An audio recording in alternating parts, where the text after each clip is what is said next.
Ya, bueno, chicos, vamos a empezar. Buenas noches. Vamos a empezar. Nos toca esta semana la clase de tuberculosis. Ok, la tuberculosis es una clase muy importante ya que es una enfermedad endémica en el Perú. Si bien es cierto, justo, bueno, ahora vamos a ver en epidemiología que tuberculosis no, bueno, que el Perú no es el primer lugar como en cuanto a incidencia de tuberculosis, pero es el segundo lugar. Entonces, es una enfermedad muy importante en nuestro país. ¿Ok? Es un caso, bueno, son enfermedades que vamos a ver muy seguido, entonces es importante que se sepan cómo diagnosticarla. El diagnóstico de la tuberculosis es clínico, pero se confirma con el laboratorio, entonces es importantísima esta parte. ¿Ok? Empezamos entonces. Les traje este caso clínico para que lo puedan, perdón, para revisarlo juntos. Un momento. Ok, este es un caso de un paciente que he visto en Almenara. Ok, vamos a ver dos cosas importantes. Fuera de todo esto, lo primero que quiero que vean es que es un paciente con un tiempo de enfermedad de 5 meses.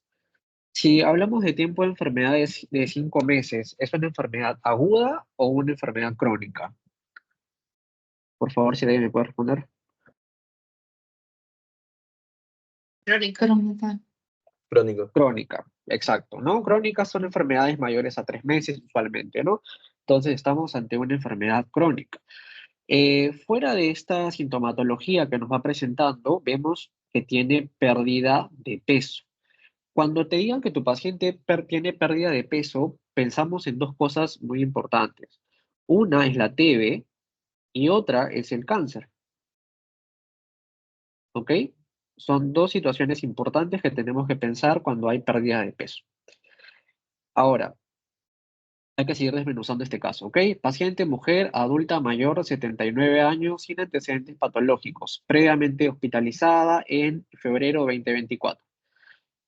Familiar refiere que el 15 de diciembre del 2023 inicia cuadro clínico con dolor abdominal tipo cólico, dolor en pecho tipo opresivo, sudoración nocturna, hiporexia, pérdida de peso y no tolerancia al decúbito. ¿Ok? Acude a emergencia en múltiples oportunidades, teniendo como último ingreso el día 16 de febrero del 2024, con cuadro clínico caracterizado por taquicardia, desaturación, disnea a pequeños esfuerzos, hiporexia, persistencia de sudoración nocturna. ¿Ok? Esto también es importante. Y se hospitaliza con la impresión diagnóstica de derrame pericárdico. ¿Ok?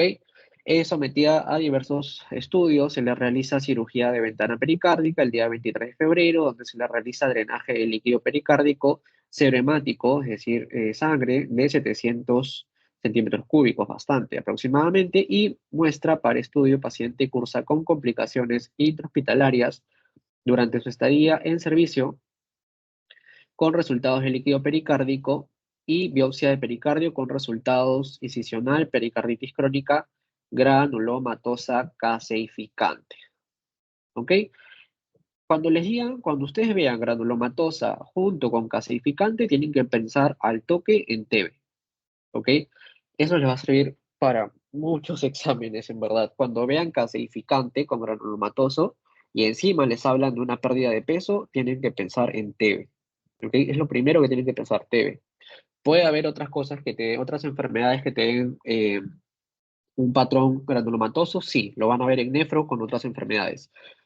Pero en esta clínica quiero que piensen en TB. En cuanto a pérdida de peso y encima granulomatosa calcificante, piensen en TB. Hay que descartar, evidentemente, y por esto acá les ponen, ¿no? Con células gigantes tipo Langhans de etiología tuberculosa, ¿ok? Se le hace el BK, que sale positivo, ¿sí? Y hasta ahí, ¿ok? Entonces, de acá, ¿qué quiero que saquen? ¿Qué me importa que saquen? Que lean bien las cositas que les va a ir desmenuzando el caso. ¿Sí? Si ya 5 meses ya saben que es crónico. Pérdida de peso, ya les dije, piensen en TB, piensen en cáncer. En este caso, se orientó más para tuberculosis, ¿ok? Ven granulomatosa calcificante, ya saben que es TB y se le hace el BK que sale positivo, que ahorita vamos a ver qué es el BK. Entonces, ¿qué es la tuberculosis? La tuberculosis es una enfermedad infectocontagiosa, justo como les estaba diciendo del caso anterior, granulomatosa crónica, ¿ok? Miren, con la introducción ya empezamos a ver lo que hemos visto hace un ratito en la anamnesis y en nuestro caso clínico, ¿no? Enfermedad infecto-contagiosa granulomatosa crónica, producida por el Mycobacterium tuberculosis o bacilo de Koch. Es un bacilo aeróbico, recto, como ven acá, los de rosadito, fucsia, es recto, ligeramente curvo y como pueden apreciar también es bien delgadito, ¿no? Sus dimensiones de 2 a 5 micras o de 0,2 a 0,7 micras. ¿Ok? Es una bacteria ácido alcohol resistente o BAR. No se tiñe con Gram.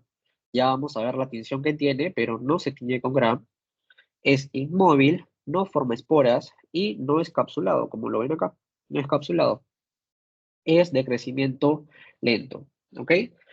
Además, su pared celular va a tener una segunda membrana externa, ¿no? Nosotros hemos visto que, bueno, hemos visto a lo largo de las distintas materias que estos patógenos pueden tener una capa de peptidoglucanos. Adicionalmente, acá va a tener una membrana externa con ácidos micólicos. Esta membrana externa de ácidos micólicos forma el complejo MAGP, donde vemos al núcleo de peptidoglicano más el arabinogalactano más los ácidos micólicos, que son los que me van a dar esta coloración. ¿Ok?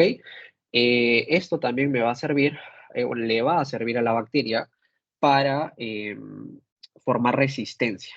¿Ok? Es el complejo que confiere impermeabilidad a los antibióticos, genera resistencia a antibióticos. Además, tenemos al factor de cordón, ¿ok? Donde es el dimicolato de treolasa, que es necesario para la virulencia y es responsable del crecimiento característico de la tuberculosis en cultivo y es en forma de cordones largos con forma de serpiente, como se ve en esta imagen. Ahora, vamos a ver que aparte de esta Mycobacterium tuberculosis, tenemos formas tuberculosas y no tuberculosas. Dentro de las tuberculosas tenemos a la más conocida, que es la Mycobacterium tuberculosis, a la Mycobacterium africanum, la bovis BSG, y dentro de las no tuberculosas tenemos a las de crecimiento lento, las cromógenas, crecimiento rápido, y bueno, cromógenas, crecimiento rápido y crecimiento lento. Ay, perdón. Chicos, un favor, si es que alguien puede mandar este link de la sesión por el grupo, porque hay un par de compañeras que no pueden entrar y no tengo cómo mandarles el link. Porfa.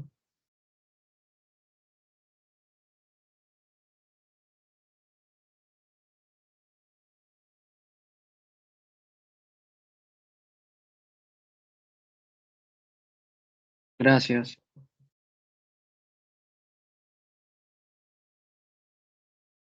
Ya, seguimos. Entonces, tuberculosas, las más comunes, Mycobacterium tuberculosis, Africanum bovis, bovis BCG.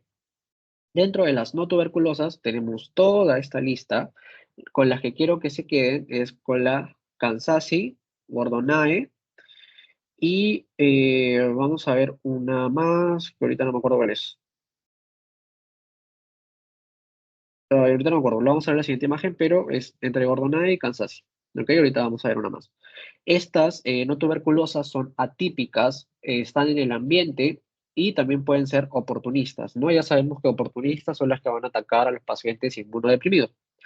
Estas se encuentran en el 10 a 30% de las micobacterias aisladas en los laboratorios clínicos, suelen ser ubicuas, es decir, que no van a causar patología, y bueno, son poco patógenas y muchas de estas suelen no tener significado clínico, no van a causar una sintomatología que tengamos que tener en cuenta. Entonces, esta era la otra. Entonces, vamos a tener de las más importantes de estas no tuberculosas, la Avium, la Kansase y la Kansasi, perdón, y la Gordonae.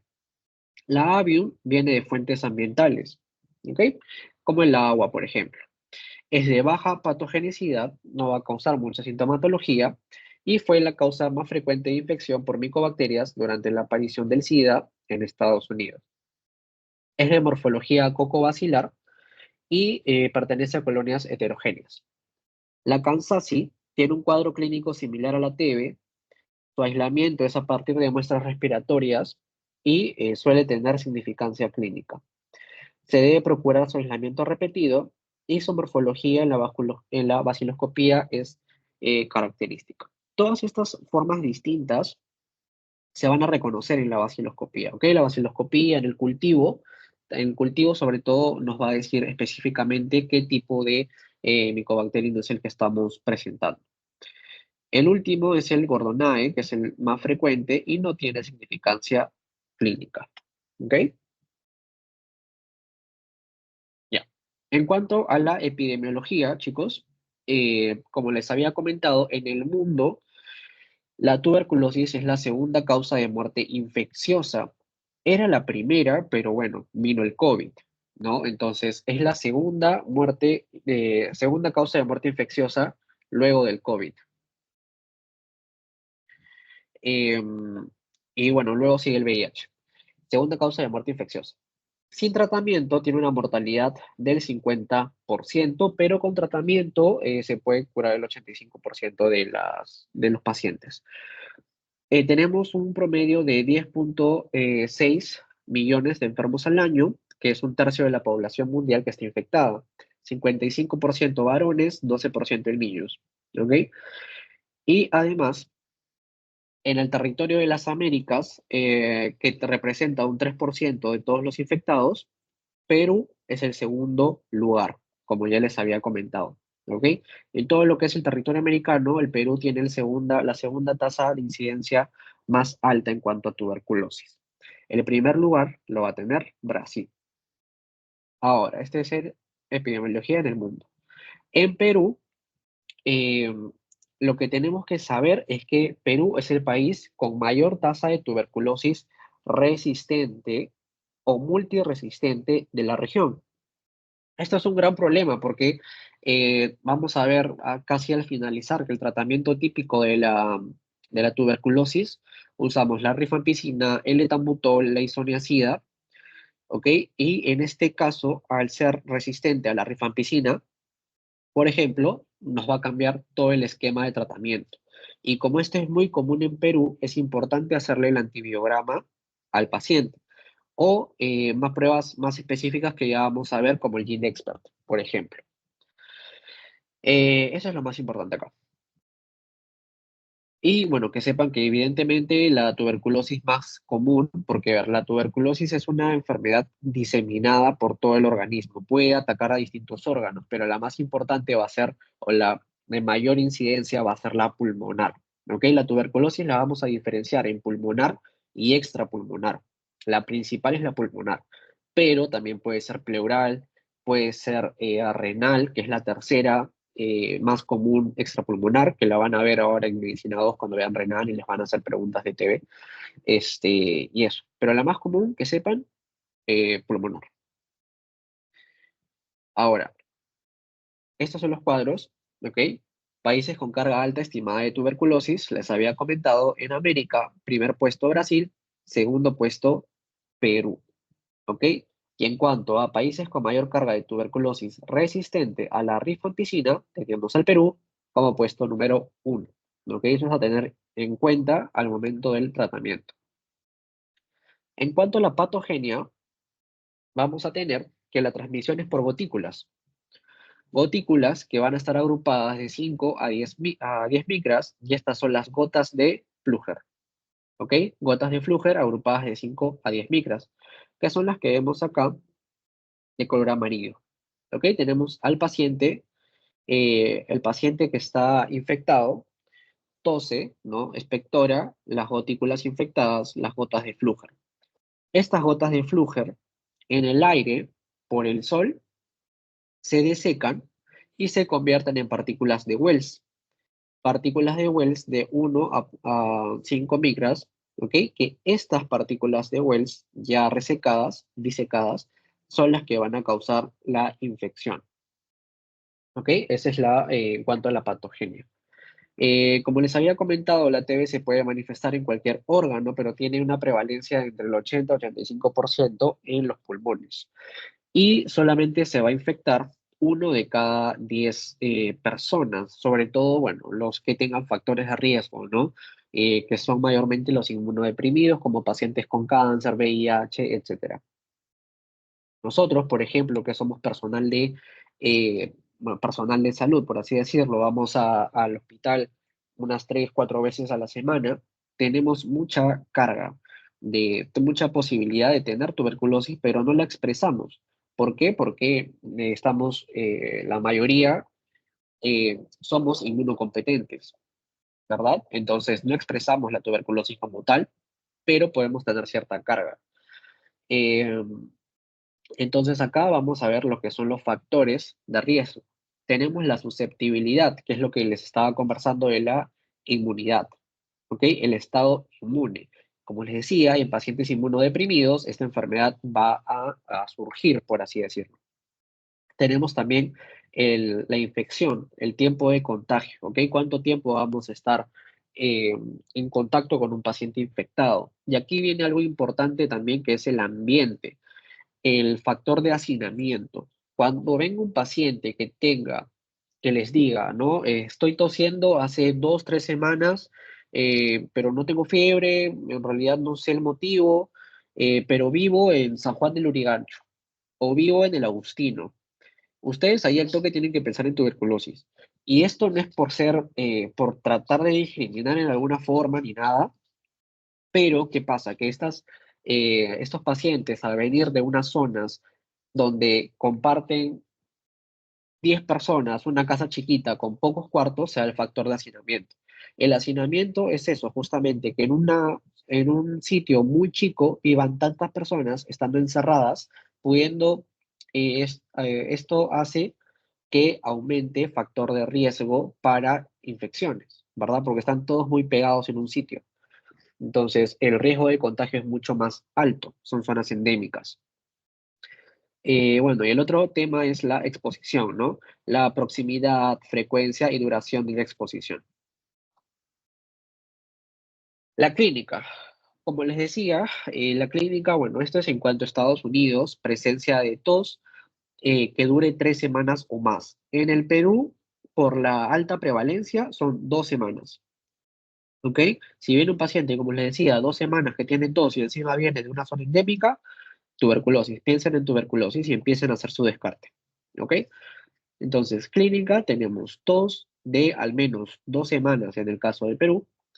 Tenemos además síntomas como la pérdida de peso, que ya les había mencionado. Tenemos fiebre, tenemos sudores nocturnos, astenia y anorexia, ¿no? La baja de peso importante que pueda tener el paciente. Además, en la radiografía vamos a encontrar cavitaciones, que son las que vemos acá. Que, bueno, sí, ya lo han visto en diagnóstico por imágenes al principio de ciclo, pues, ¿no? Porque empiezan con respiratorios. Entonces, esto ya lo han visto. Ustedes ven cavitaciones, eso puede ser TB, ¿ok? Tienen que pensar en TB, sobre todo acá en Perú, ¿ok? TB. Entonces, en resumen, clínica, pérdida de peso importante, tos de 2 semanas, más una cavitación en la radiografía, piensen en TB. Ya. ¿Hasta acá vamos bien?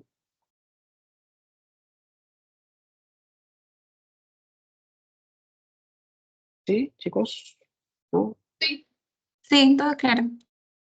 Ya, perfecto. Entonces, ya. Entonces, en cuanto a directrices,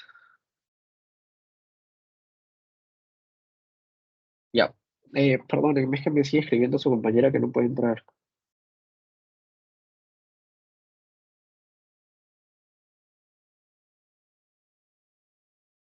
Ya. En cuanto a directrices para evaluación de la tuberculosis pulmonar en adultos, vamos a encontrar estos escenarios, ¿ok? Que son los que igual ya les he ido comentando. Cualquier paciente con tos mayor o igual a 2 a 3 semanas de duración, con al menos un síntoma adicional como la fiebre, sudores nocturnos, pérdida de peso o hemoptisis, ¿ok? Recuerden, 2 semanas, tos, la pérdida de peso, hemoptisis, fiebre. Sobre todo la pérdida de peso y la tos es lo más característico. En cuanto a las preguntas que ustedes le tengan que hacer a su paciente cuando llegue al servicio. Cualquier paciente con alto riesgo de tuberculosis, con enfermedad inexplicable, con síntomas respiratorios de 2 a 3 semanas de duración. Cualquier paciente con infección con VIH, tos, fiebre inexplicables. Con VIH, ¿por qué? Porque recuerden que el VIH es un paciente inmunodeprimido, entonces más propenso a coger infecciones, a coger TB y otras enfermedades. Entonces, si tienen un paciente VIH con tos, piensen en TB también. ¿Sí? Cualquier paciente con alto riesgo de tuberculosis con diagnóstico de neumonía adquirida en la comunidad que no haya mejorado después de 7 días de tratamiento. ¿Qué se indica en estos pacientes? Se indica las baciloscopías con cultivo, 3 baciloscopías con cultivo más la radiografía de tórax donde esperamos encontrar las cavitaciones. Ahora, yo he visto que más adelante lo vamos a ver, que en su teoría les ponen 2 baciloscopías, pero en realidad, por ejemplo, ahorita Medicina 2 van a ver que son 3 y todas las fuentes que he visto veo que son 3 consecutivas, inclusive en el hospital, bueno, yo estoy en el Menara, creo que ya se los he dicho, también nos dicen 3 baciloscopías, ¿ok? Entonces, en cuanto a su teoría, pueden quedarse con 2, pero son 3 las que se hacen, ¿ok? Son 3 baciloscopías con cultivo, porque la primera te puede salir negativa, la segunda también te puede salir negativa, pero por ahí la tercera ya te sale el resultado. Entonces, siempre 3 baciloscopías de esputo con cultivo, ¿ok? Eso. Vamos a ver laboratorio entonces. Entonces, hasta acá ya hemos visto, ¿no? ¿A qué pacientes se les va a pedir laboratorio para descartar tuberculosis?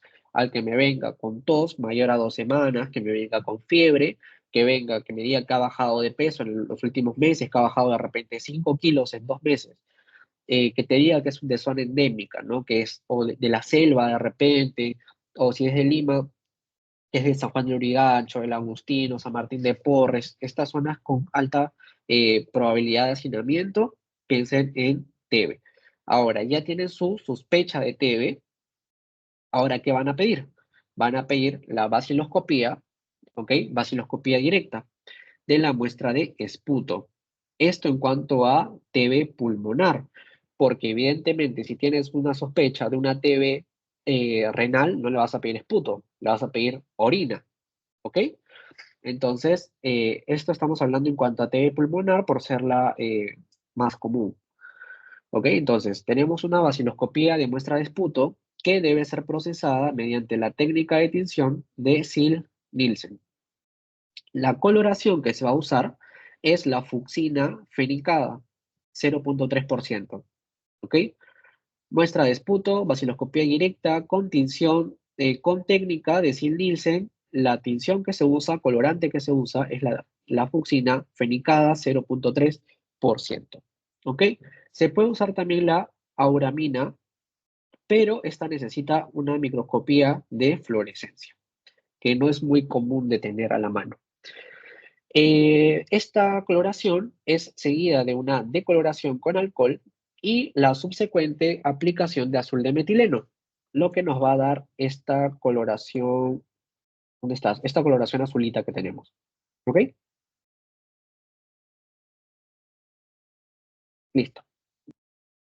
Ya, y esto se va a usar en detecciones positivas. Acá también, ¿ves? Como esto creo que lo saqué, ¿de dónde lo saqué? Ya, esto lo saqué de México. Acá también, como pueden ver acá, dice 3 muestras de flema. En la mayoría de bibliografías que vean van a ver que se piden 3 muestras de esputo. Entonces, eso, ¿ok? En su práctica lo van a ver así también. Son 3 muestras de esputo las que se piden. Estas 3 muestras de esputo son consecutivas, ¿no? De un día, puede ser cada 8 o 24 horas, dependiendo de el tiempo que también disponga el paciente, ¿ok? Ahora, acá les decía, ¿no? Su teoría les dice que el esputo debe ser 2 muestras, la primera en la consulta y la segunda al día siguiente por la mañana, ¿no? Se le lleva su recipiente el paciente se lleva su recipiente y al día siguiente, cuando se despierta, se hace hace la muestra de esputo. O si está hospitalizado, se le encarga a la enfermera que lo haga. Esta prueba de esputo puede ser espontánea o también puede ser inducida. ¿ok? El envase es de boca de no menos de 50 milímetros de diámetro con capacidad de 30 a 50 mililitros, ¿ok? Con tapa rosca, material plástico transparente y desechable. La muestra es proveniente del árbol bronquial obtenida después del esfuerzo de la tos y tiene que ser de un volumen de 3 a 5 mililitros. Ahora, ¿cómo yo voy a tipificar? Y esto es recontra tomado, inclusive yo creo que esto le va a venir en su pasito. Tenemos que esta vaciloscopía, ¿cómo yo la voy a tipificar? Vamos a tener los resultados del examen microscópico, ¿no? Primero, no se encuentran bacilos ácido alcohol resistentes en 100 campos observados. El informe va a ser, no se observan bacilos ácido alcohol resistentes, ¿ok? No se pone negativo, a eso quiero ir, no se pone negativo, o no se observa, se pone no se observan bacilos ácido alcohol resistentes, ¿ok? No se pone negativo. La segunda, se observan de 1 a 9 en 100 campos. Esta va a ser pausivacilar, ¿ok? De 1 a 9 en 100 campos, pausivacilar. Es positivo y se debe especificar número exacto de bacilos en 100 campos, ¿no? Si me salió 2, 3, 5, 6, se tiene que especificar acá.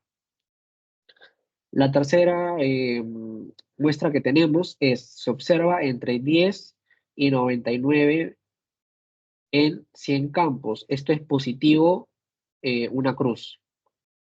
Esto sé que es tedioso, pero sí les preguntan. ¿Ok? Lo he visto, creo que hay una que les he puesto que es del MIR.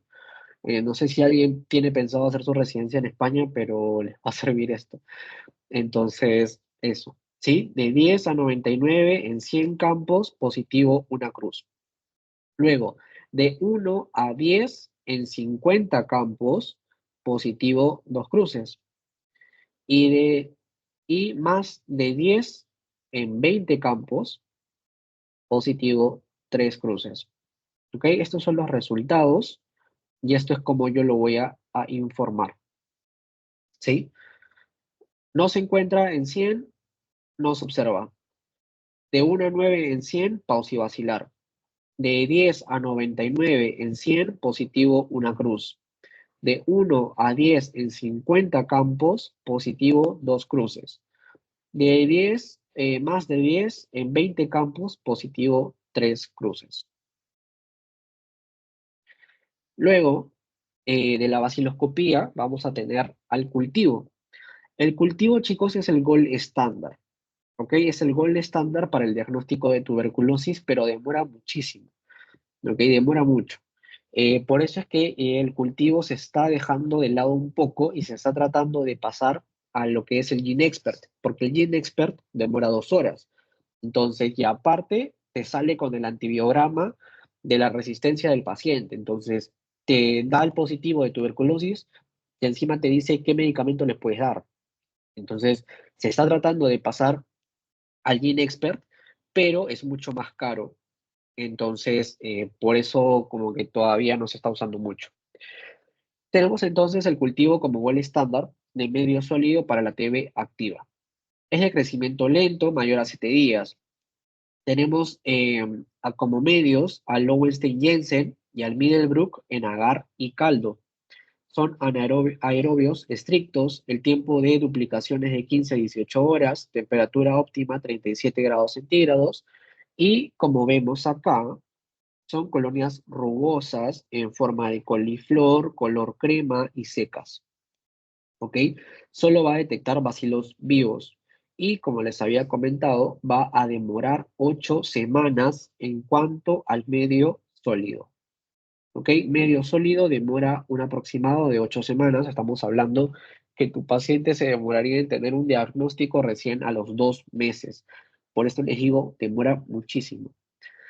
Esto ya no se está usando mucho.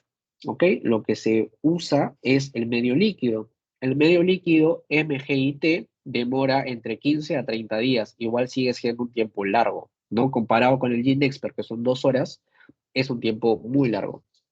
Entonces tenemos que este medio líquido, que es el que ven en la imagen, demora de 15 a 30 días y acá vamos a ver que 10 bacilos por mililitro ya me confirman el diagnóstico de TB. ¿Ok?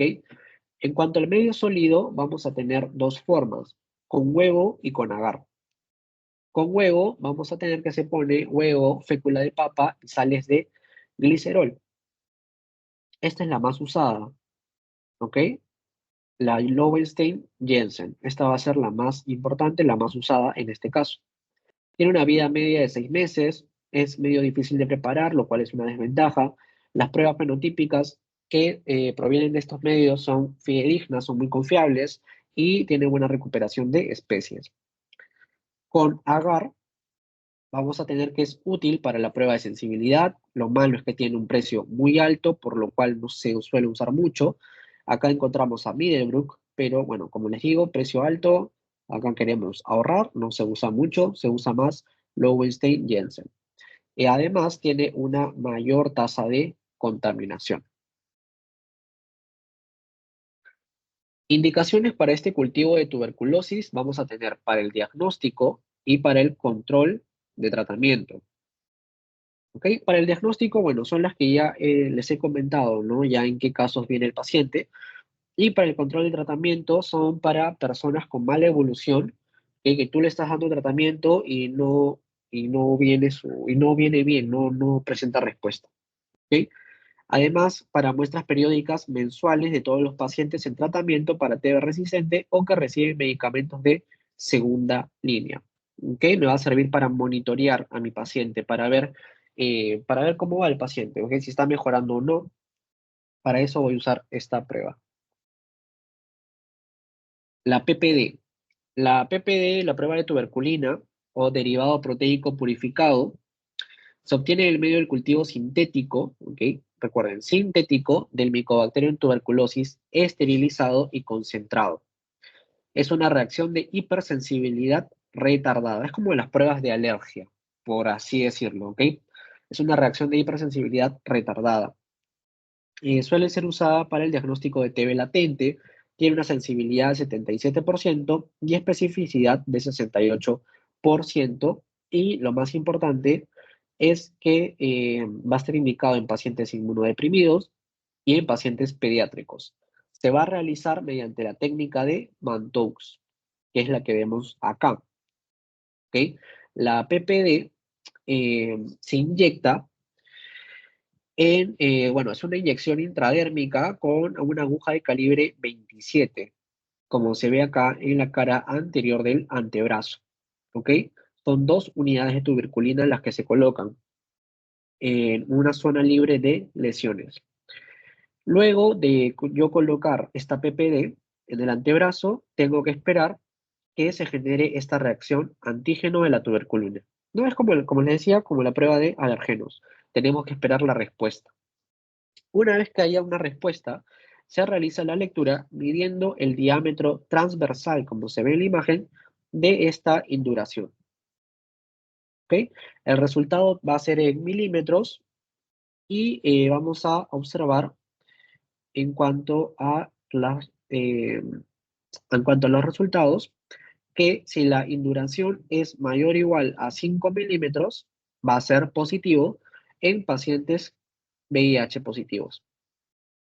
En pacientes que vienen de zonas de alta prevalencia, sin otros factores de riesgo, trabajadores de salud, poblaciones cerradas, drogadictos, niños, adultos expuestos, adultos con TB activa, la induración va a ser mayor o igual a 10 milímetros. Y en pacientes sin ningún factor de riesgo, la induración va a ser mayor o igual a 15 milímetros. ¿Ok? Induración, me refiero a esto que está acá. ¿Sí? Ahora, la PPD, bueno, lo malo de la PPD es que da muchos falsos positivos, porque acá la mayoría estamos vacunados con la vacuna BCG, ¿no? Eh, ahora, no sé, a ver, ¿cómo pueden saber ustedes si es que están vacunados con la BCG? ¿Saben? ¿Alguien sabe? Aparte de la cartilla, obvio, ¿no? ¿Cómo pueden saber ustedes o cómo pueden saber si sus pacientes están vacunados con la BCG? Deja una cicatriz en el... Claro, la marquita que tenemos en el brazo derecho es por la PPD, es por la PPD que hablo, por la BCG, ¿ok? Sí, deja la cicatriz. Brazo derecho, le pueden ver a su paciente y tiene una marquita. Todos tenemos esa marquita. Esta vacuna se da en las primeras 24 horas de vida del recién nacido. Esto me ha venido una pregunta de pasito hace poco. 24 horas de vida, primeras 24 horas de vida del recién nacido, vacuna BCG para la tuberculosis. Importantísimo.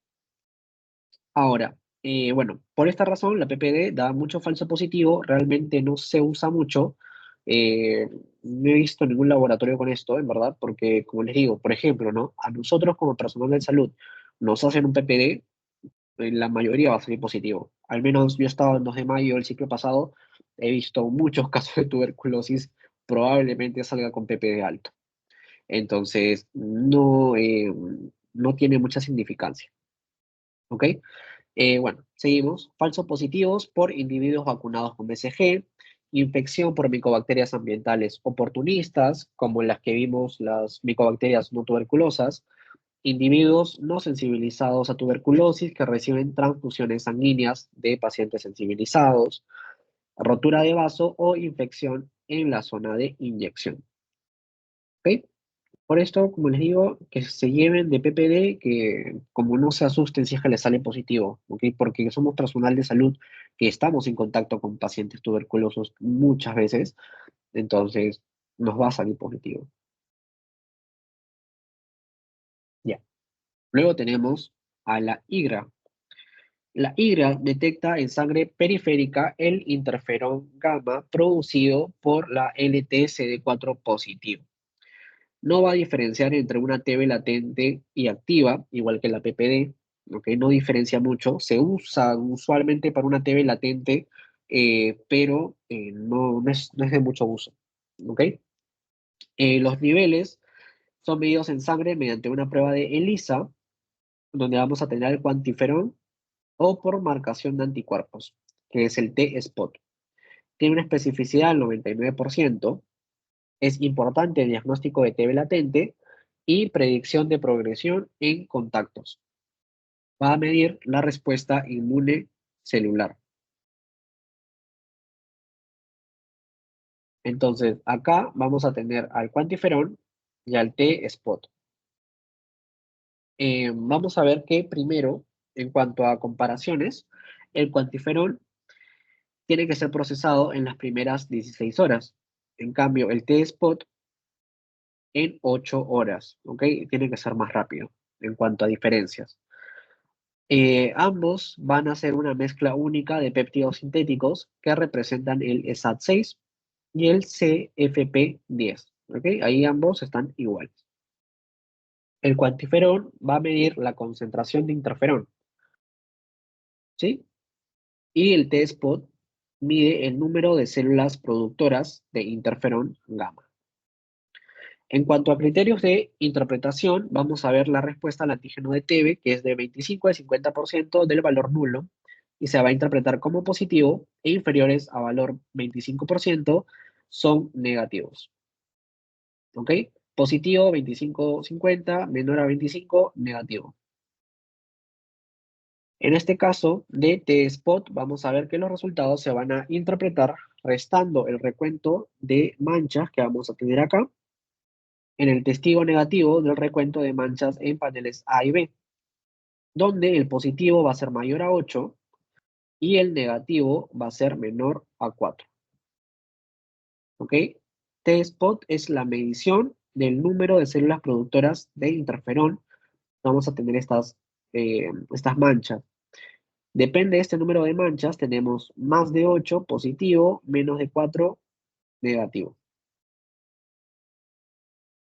En cuanto a ventajas y desventajas, bueno, ventajas que se va a realizar en una prueba en una sola cita. No hay falsos positivos por vacunación, como era en el caso de la PPD. Son útiles para el tamizaje seriado y periódico de personas con exposición, como nosotros, personal médico. Además, se puede utilizar en niños a partir de los 2 años. Y en cuanto a desventajas, tenemos que la viabilidad de la muestra dura de 8 a 30 horas, dura muy poco, y hay datos limitados sobre el IGRA para pronosticar la progresión de la TB activa.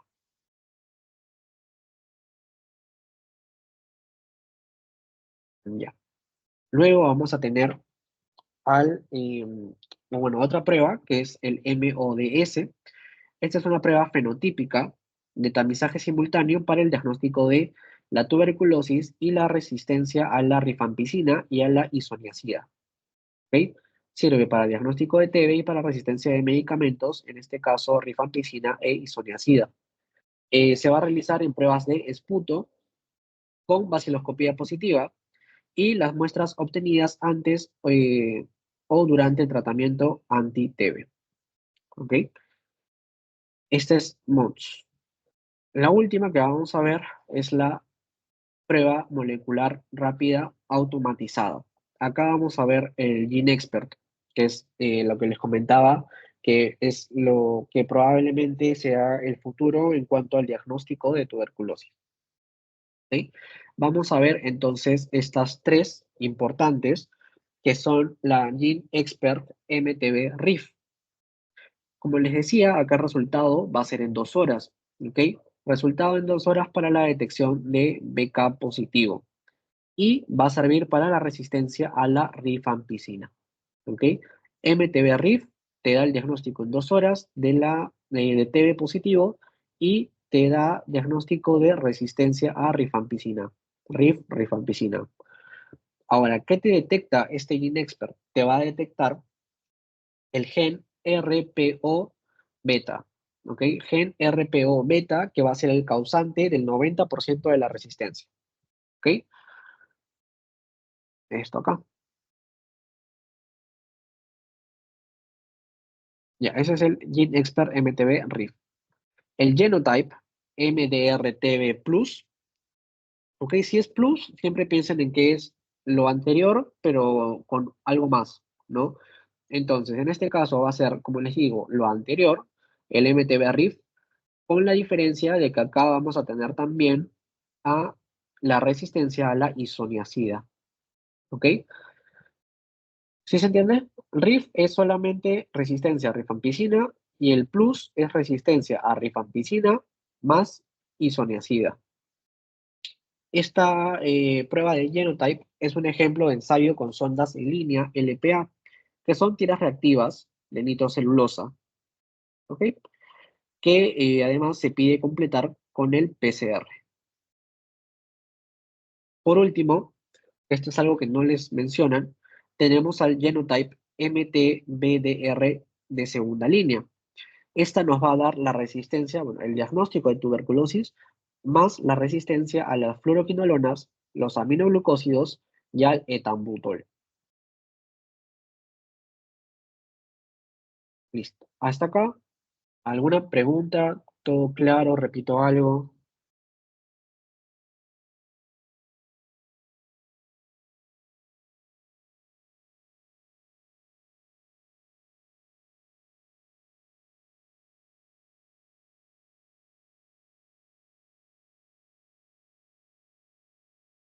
Sí, chicos, no. Díganme, por favor. No, todo está claro. Gracias. Ya. Ahora, bueno, esto ya no es parte de su teoría de laboratorio en sí, pero es importante que lo sepan porque estamos hablando de esto acá, ¿no? Entonces, para que sepan qué significa, vamos a ver. Porque también les mencionan en parte, he visto que les ponen lo de MDR, RR, pero no les mencionan qué es, ¿no? Lo vamos a ver acá. Un momento.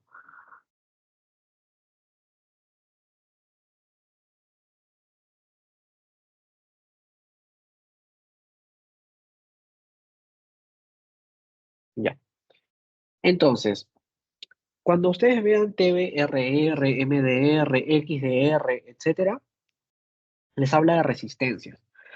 En este caso, la R minúscula H son personas con resistencia detectada a isoniazida, pero no a rifampicina. ¿Ok? R minúscula H es resistencia a isoniazida. Resistencia a isoniazida. Cuando vean resistente RR, ¿ok? RR, resistencia a rifampicina. Cuando vean multidrogo resistente, porque estas son las preguntas que les van a hacer en medicina 2, multidrogo resistente o MDR es isoniazida más rifampicina. ¿Ok? Pre-extensamente resistente o pre-XDR, hagan la idea que siempre va sumando algo, ¿no? Como les había contado del plus. Siempre suma algo. Lo mismo del anterior, pero más 1. En este caso es la isoniazida más la rifampicina más fluoroquinolona. Ya es resistencia a 3 medicamentos. Por último no. Ya, luego tenemos al extensamente resistente o XDR, que es, como les decía, lo mismo anterior más algo agregado, pues no. En este caso son personas resistentes a la rifampicina, a la isoniazida, a la fluoroquinolona y se le agrega el linezolid, resistente a 4 medicamentos. Por último, el poliresistente son las personas con resistencia a más de un medicamento antituberculoso sin cumplir criterio de MDR. O sea, que va a ser, por ejemplo, resistente al etambutol, por ejemplo. Pero MDR no, o sea, que sí, sí le funciona isoniazida y rifampicina, ¿ok? Sin cumplir criterio de MDR.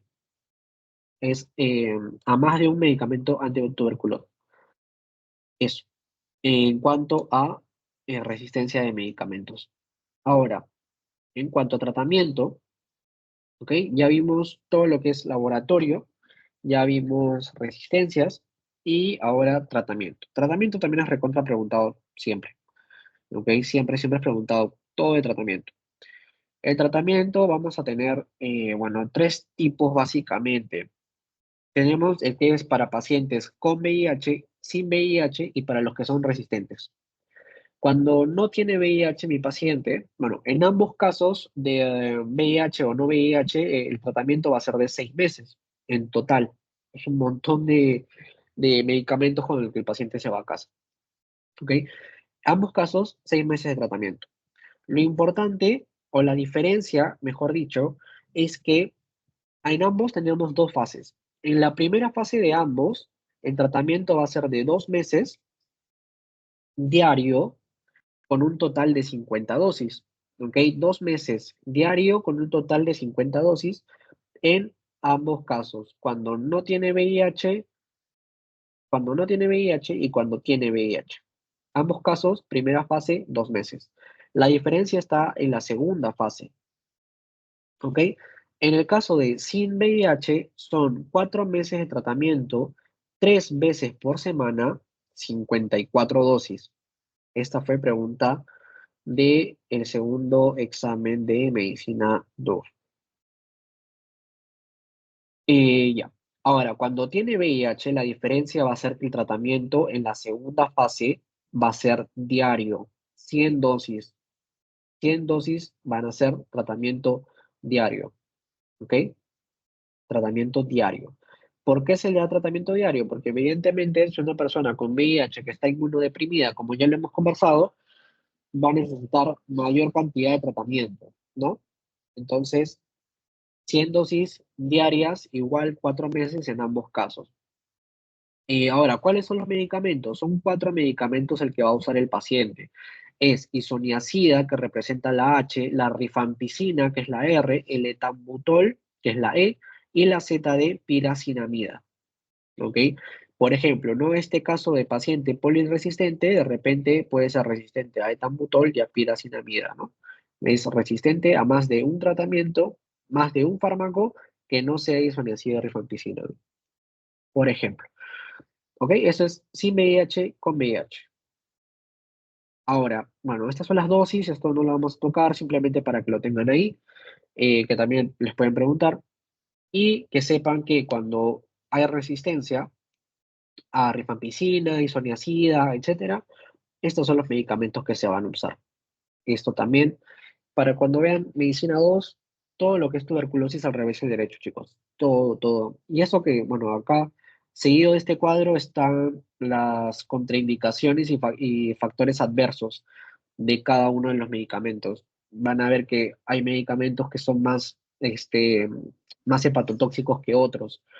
Hay otros que te pueden causar déficit neuronal, que te pueden causar mil cosas.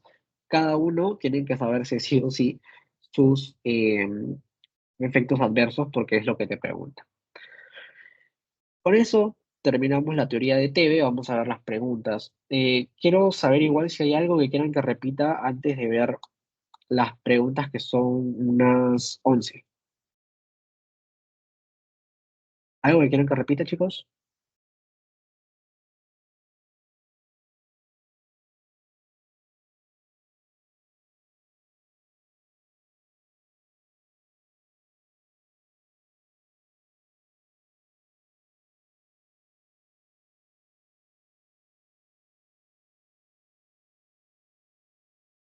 Ya, todo claro entonces, ¿no? Ahora vamos a pasar a las preguntas. Para las preguntas, chicos, voy a necesitar, por favor, que levanten la manito para participar, ¿ok? Igual, si por ahí no saben la respuesta, lo voy viendo, lo voy resolviendo yo y les voy haciendo el comentario al respecto. Igual todo lo que les voy a preguntar son cosas que, eh, perdón, son cosas que ya hemos visto. Ya, a ver. Primera pregunta.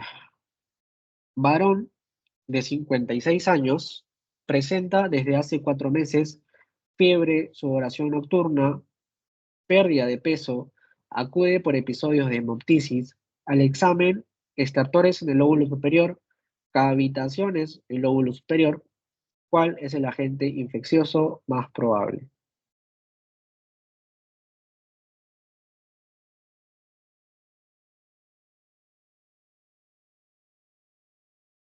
A ver, primero está María Claudia.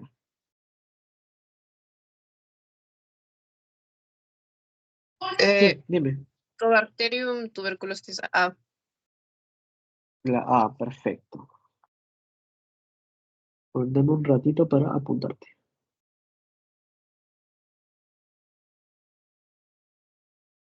Ya, listo. Bajen la manito, por favor.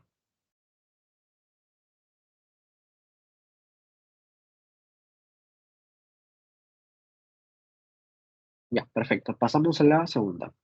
El comentario, bueno, este es del ENAM 2021. Ya les había comentado, ¿no? Mire, tenemos 4 meses de enfermedad. Es una enfermedad crónica. Hay pérdida de peso. Ya les había comentado que pérdida de peso, piensen, cáncer, tuberculosis. Otra cosa, justo en el hospital escuché a una compañera, no sé si era de la universidad de nosotros, pero no digan cáncer delante del paciente y menos que es una sospecha, porque entenderán que la palabra cáncer es asustarlos. Siempre delante de un paciente, o sea, me refiero a cuando conversen con los R, o los residentes, o los internos, o sus doctores, de sospechas clínicas, no mencionen cáncer. Mencionen, ya lo habrán visto, que sus doctores nunca dicen cáncer, dicen CANM, ¿ok? Pues si dicen cáncer, van a ver cómo le cambia la cara del paciente y se va a asustar horrible. Entonces, siempre hay que tener cuidado con esas cosas, sobre todo si es solamente una sospecha y no es ya un diagnóstico claro que tengamos, ¿ok? Entonces, siempre cuidado con esas cositas. Bueno, pero eso, 4 meses, enfermedad crónica, pérdida de peso, ya saben en qué pensamos. Tiene hemoptisis, que hemoptisis también puede ser de cáncer o puede ser de TB, pero acá con la cavitación ya nos orientamos hacia una tuberculosis, ¿no? Ya, esto está un poco borroso, perdón. ¿Qué significa una vaciloscopía pausivacilar?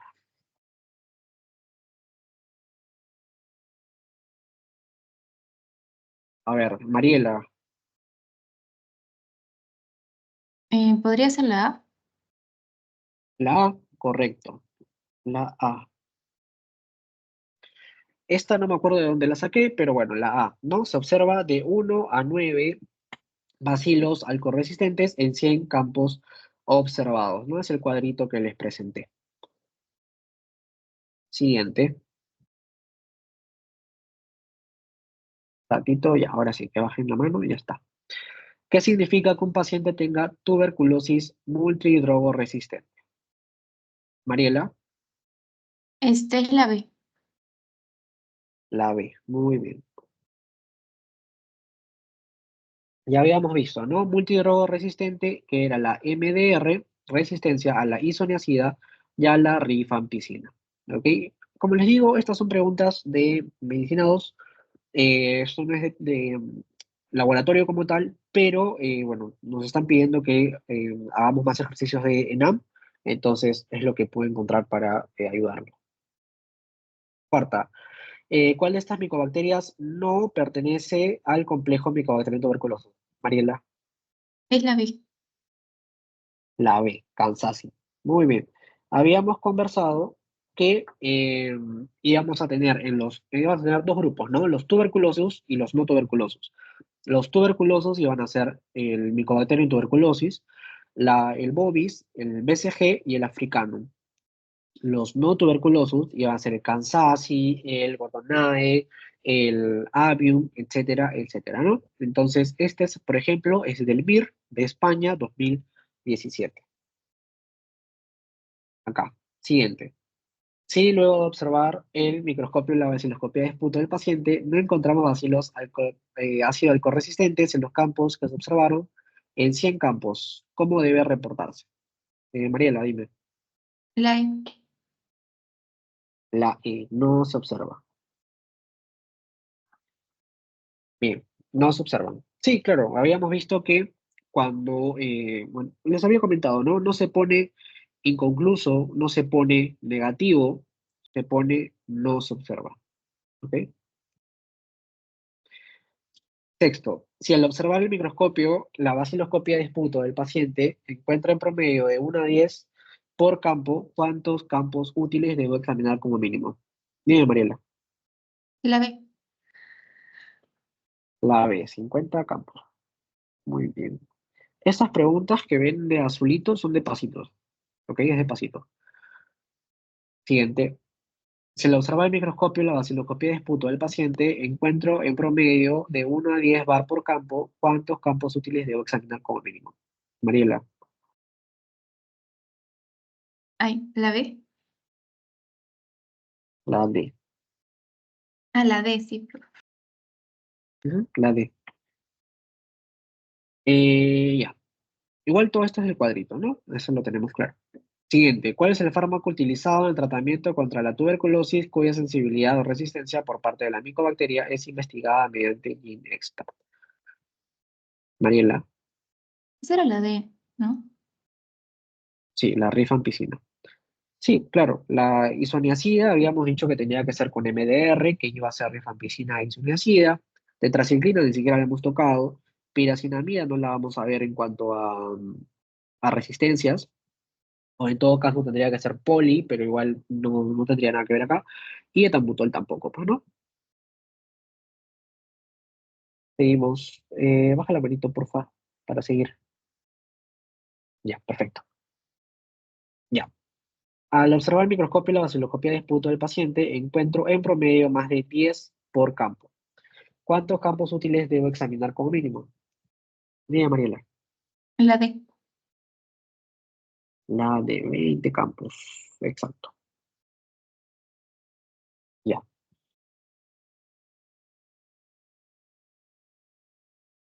Si al recibir el resultado de la vaciloscopia del paciente se lee positivo una cruz, ¿esto significa qué, Mariela? Lista la E. No, en este caso es la D, de 1 a 10 en 50 campos.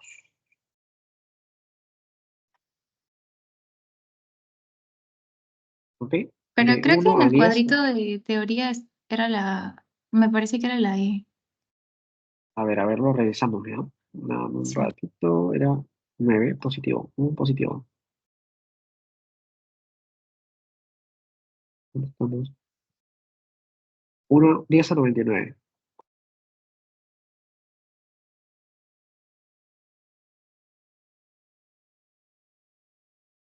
Ah, la E, ok, apunté mal. Ah, no, 9, sí, perdón. Ya, listo. Por último, ah, no, son ya. Este es de ENSIP 2021, es examen de básicas. Mujer de 32 años, ha tenido 3 episodios previos de tuberculosis pulmonar, tiene resultado de BK en esputo, 3 cruces, cultivo en curso. Si se comprueba farmacoresistencia, ¿cuál es la indicación a solicitar? Mariela, La sí, antibiótico grama. Claro, porque necesitamos saber la resistencia a qué medicamento es para poderle dar el tratamiento, ¿no? Evidentemente, el esputo no tiene nada que ver acá. La radiografía de tórax no me va a decir, no me va a decir nada sobre farmacoresistencia y la PCR tampoco. Ya, esto, ya. Por último, tenía esta. Esto es del MIR 2022. ¿En cuál de las siguientes enfermedades debemos aplicar precauciones de aislamiento por contacto y aire de por aerosoles?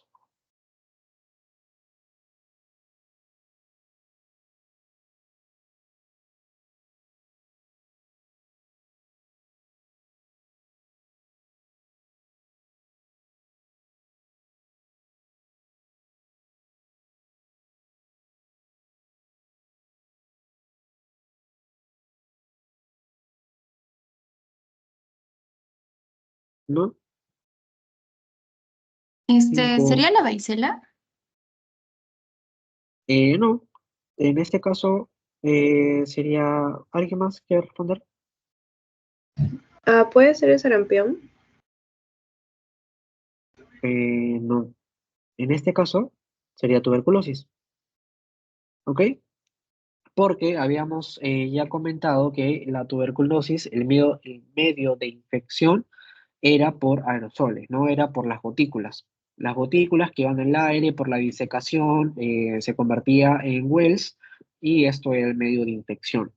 Entonces hay que aislar, ¿ok? Hay que aislar al paciente y evitar el contagio, ¿ok? Tuberculosis en este caso. Pero en las otras también se debería hacer o no. Listo.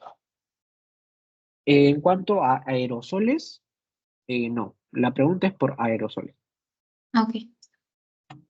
¿ok? Claro, porque si tienes un paciente con varicela, o sea, estás cerca de él y tú nunca has tenido, te vas a contagiar. O sea, claro, o sea, en este aspecto de apartarte de ese paciente, sí, ¿no? Pero en cuanto a aerosoles, la varicela no es por aerosol, ¿ok? A eso, a eso voy. Ya, esas son las preguntas. Como les digo, miren, de esto de examen no encontré mucho en cuanto a banco de exámenes. Y creo que hay una nada más que les puse, o una o dos que son de banco que les puse en el pretest. De ahí las mayorías son de pasitos y es lo único que he podido encontrar sobre esto. Ok, el laboratorio en verdad no suele venir mucho en cuanto a ENAM. Un momento, vamos a revisar. Ah, ya les voy a pasar el post-test. Un momento, por favor. Tuberculosis en cuanto a laboratorio. No he visto que venga tanto, aunque bueno, ahora como son 40 preguntas, imagino que esto va a cambiar, ¿no? Lo que más suele venir, en este caso, lo que he visto son los marcadores tumorales, he visto mucho de parásitos, que es la clase que va a dar de Anira, que apenas las suba se las comparto, y ¿qué más he visto? No me acuerdo. A ver, un momento, ya, para el post.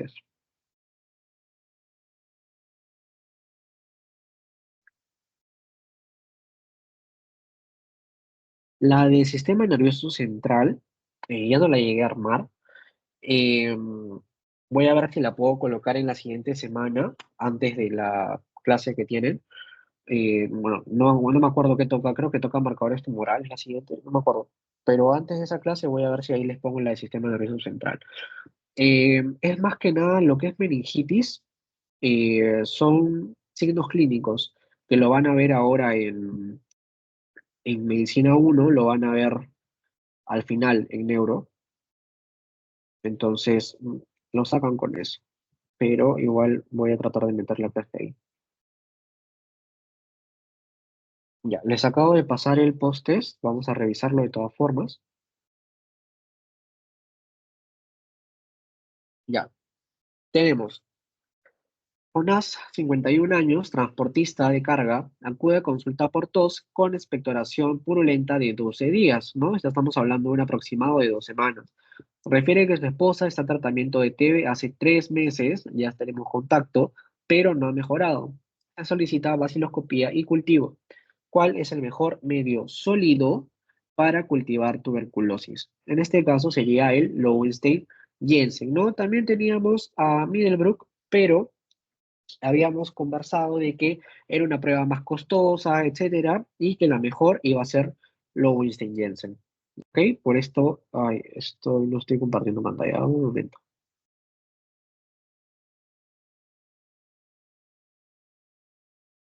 Ya, ahora sí. Por esto, agar de Lowenstein-Jensen. Siguiente, Bartolomé, 48 años, militar de actividad destacado en el Brain, ¿no? Ya habíamos dicho que siempre sospechemos de TB cuando son de zonas endémicas como la selva. En este caso viene del Brain. Es referido a Lima por presentar tos con expectoración hemoptóica desde hace 15 días y a 2 semanas, que baja de peso 10 kilos en 3 meses. Su cultivo sale positivo y, bueno, les preguntan, ¿no? ¿Cuál de las pruebas de laboratorio sería de elección para el diagnóstico tratándose de una sospecha de TB pulmonar? En este caso sería la baciloscopía, que es una prueba más rápida, ¿no? Eh, el cultivo habíamos dicho que va a demorar mucho. Necesitamos algo rápido eh, para poder diagnosticar a nuestro paciente. Ahora, ¿cuándo la respuesta va a ser cultivo? Cuando les pregunten por el gol estándar para el diagnóstico de tuberculosis, ahí sí marcan cultivo. Lo demás, en realidad, va a ser baciloscopía mayormente. Estas preguntas, bueno, ya las realizamos. Se le observa el microscopio, la baciloscopía de disputo del paciente se encuentra en promedio de 1 a 10 baciloácidos resistentes por campo. ¿Cuántos campos útiles debo examinar? Como mínimo, 50 campos. Y por último, miren, estas dos son de banco, ¿ok? Y estas dos son de pasito. Si al observar al microscopio la baciloscopía de disputo del paciente encuentro en promedio más de 10 bacilos por campo, ¿cuántos campos útiles debo examinar como mínimo? 20 campos. ¿Ok? Listo, eso es todo en cuanto a TB. Ya. ¿Alguna pregunta que quieran hacer para terminar? O con eso ya estamos, chicos.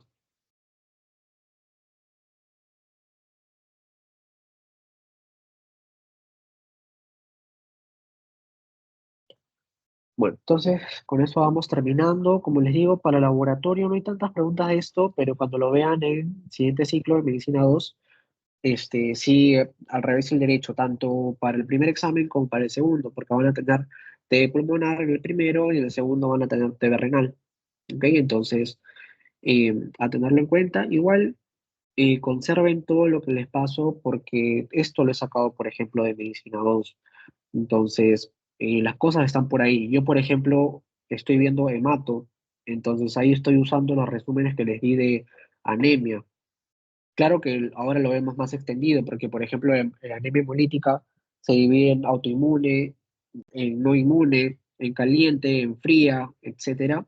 Entonces ya van extendiendo los conocimientos, pero el principio diagnóstico va a ser laboratorial. Entonces es importante que estas cositas las guarden, por ahí les va a servir. Así que nada, chicos, con eso terminamos y nos vemos el siguiente domingo.